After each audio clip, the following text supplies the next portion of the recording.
So what are some common misconceptions next gen inheritors might have about managing wealth or legacy planning?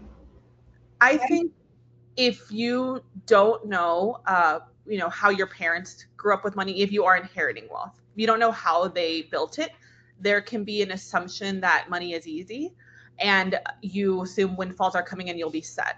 So that's a really huge misconception when it comes to passing on wealth. And I would say legacy is the key term here because legacy almost involves now more values and how that was built up. So I like that legacy planning is a term more than just wealth planning. And a lot of our clients specifically think like, okay, well, I made this money. How do I make sure to pass it on in a way that my kids are going to be responsible and understand what things are like nowadays?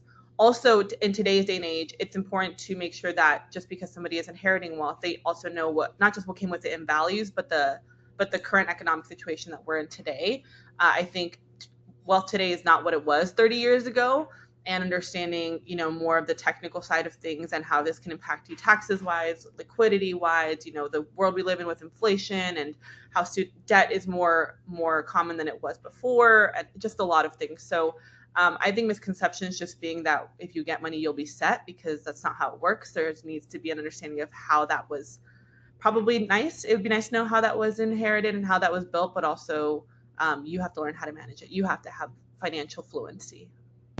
Oh yeah, because if that fluency isn't there, it's just like then someone else is restarting again as that first generational person. Right. Right.